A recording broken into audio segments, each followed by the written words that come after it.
Hi guys, this is Mark, a fourth year civil engineering student, at ang video na ito guys ay kasama ko kayo sa aming research defense and after research defense. So as of the moment po is nagprepare na po kami kasi kami po ang susunod na sasalang. And then after that guys, hindi na ako nakapag-video. So success naman yung defense namin, tapos lumabas na kasi kailangan mag-celebrate.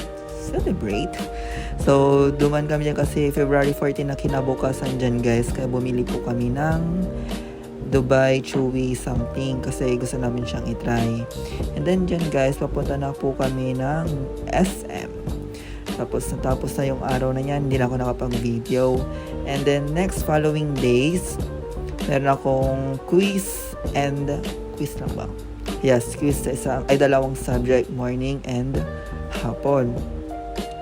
So, anong oras na ako nakarating dyan sa school? Mga 9:30 kasi 11 yung schedule ko kasi second batch po ako. So, nakarating na ako ng school ng maaga kasi ayaw ko ma-late.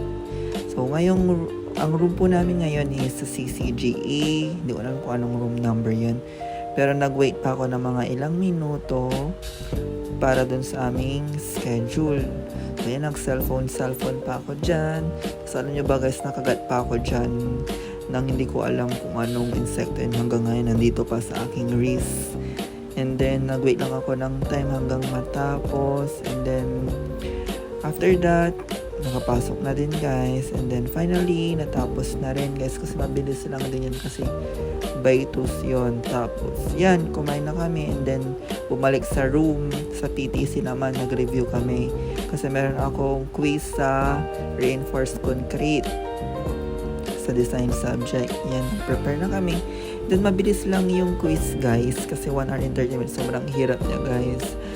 Hindi ko na alam kung anong gagawin ko. And then, pumunta lang ako ng Nepo guys sa Bayad Center kasi magpapalit ako ng aming bill ng kuryente. So ayan guys, nagbilang lang ako ng babayad ko kasi inutusan. Kailangan sumunod sa utos, alam nyo na. So ayan guys, nagbayad na ako dyan. Mabilis lang din guys. Tapos may dinaanan lang ako after nyan. Duman lang ako sa may Octavian, yung sa may thrift store. Nag-check lang ako ng pants kung meron akong magugustuhan. Pero unfortunately, walang pasok sa aking taste. Pero mura yung item nila ngayon dyan guys. So, yun lang. Bye-bye. See you on the next video.